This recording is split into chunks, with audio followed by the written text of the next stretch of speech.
चलो संख्याओं के प्रकार में पहली कौन सी है? प्राकृतिक संख्या। अंग्रेजी में क्या कहेंगे? नेचुरल नंबर कहेंगे। ठीक है। परिभाषा हो जाएगी, वे संख्याएं जिनसे हम वस्तुओं की गणना करते हैं। वे संख्याएं जिनसे हम वस्तुओं की गणना करते हैं, उन संख्याओं को प्राकृतिक संख्या कहते हैं। ठीक है। जैसे 1 हुआ, 2 हुआ, 3 हुआ, ये आपके एग्जाम्पल हो जाएंगे प्राकृतिक संख्याओं के। वे संख्या जिनसे हम वस्तुओं की गणना करते हैं उन्हें प्राकृतिक संख्याएं कहते हैं। ठीक है। नंबर दूसरी हो जाएगी पूर्ण नंबर या पूर्ण संख्याएं या होल नंबर। पूर्ण संख्याएं या होल नंबर। प्राकृतिक संख्याओं के साथ यदि हम शून्य को शामिल कर लें तो संख्याएं पूर्ण संख्या कहलाने लगती हैं। ठीक है। परिभाषा हो जाएगी, प्राकृतिक संख्याओं के साथ यदि हम शून्य को शामिल कर लें तो संख्याएं पूर्ण संख्याएं कहलाने लगती हैं। ठीक है। 0 से शुरू होंगी और अनंत तक जाएंगी ये। ठीक, 1 2 3 4 भी इनमें सब शामिल होंगी। 0 1 2 3 4 और अनंत तक। नंबर तीसरी कौन सी है? पूर्णांक या इंटीगर। ठीक है ना भैया। अपन को परिभाषा में कहना है पूर्ण संख्याओं के साथ यदि ऋणात्मक संख्याओं को शामिल कर लिया जाए। पूर्ण संख्याओं के साथ यदि ऋणात्मक संख्याएं शामिल हो जाएंगी तो संख्याएं पूर्णांक कहलाएंगी।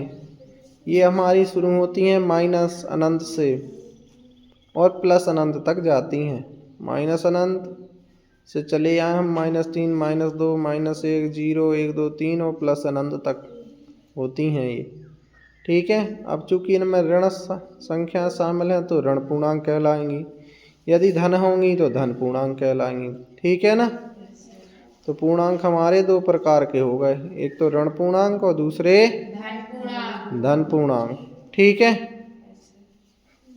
अब इसके बाद लिखी है हमारी सम संख्याएं और विषम संख्याएं। इवन नंबर और ऑड नंबर। इवन नंबर क्या कहलाएंगे? ऐसी संख्याएं जिनका इकाई का अंक 0 2 4 6 या 8 हो, उन्हें हम क्या कहेंगे?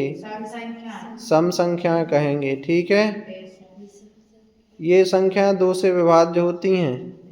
ठीक। ऑड नंबर क्या कहलाएंगी? विषम संख्याएं। वे संख्याएं जिनका इकाई का अंक 1 3 5 7 या 9 हो, उन्हें विषम संख्याएं कहते हैं। ये संख्याएं 2 से विभाजित नहीं होती, ध्यान रखना। इसके बाद लिखी है अपनी भाज्य संख्याएं, कंपोजिट नंबर। भाज्य संख्या क्या होती हैं? तो हमें कहना है वे संख्याएं जो एक तथा स्वयं के अलावा तीसरी किसी अन्य संख्या से विभाजित हो जाएं, उन्हें भाज्य संख्या कहते हैं। एक तथा स्वयं के अलावा यदि किसी तीसरी संख्या से कोई संख्या विभाजित हो रही है तो वो भाज्य संख्या कहलाएगी। अभाज्य क्या होंगी? Prime number. वे संख्याएं जो एक तथा स्वयं के अलावा तीसरी संख्या से विभाजित ना हो, उन्हें हम अभाज्य संख्या या प्राइम नंबर कहते हैं। ठीक है। सबसे छोटी भाज्य संख्या कहें सो आप कहेंगे 4। कितनी है? 4। और सबसे छोटी अभाज्य संख्या है 2। कौन सी? 2। अगर एक की बात क्यों ना की, तो एक ना तो भाज्य है और ना ही अभाज्य। एक इकाई कहलाती है। क्या कहलाती है? एक इकाई होती है। ठीक है। तो सबसे छोटी भाज्य संख्या 4 हो जाएगी और अभाज्य हो जाएगी 2। ठीक, याद कर लीजिएगा इनको।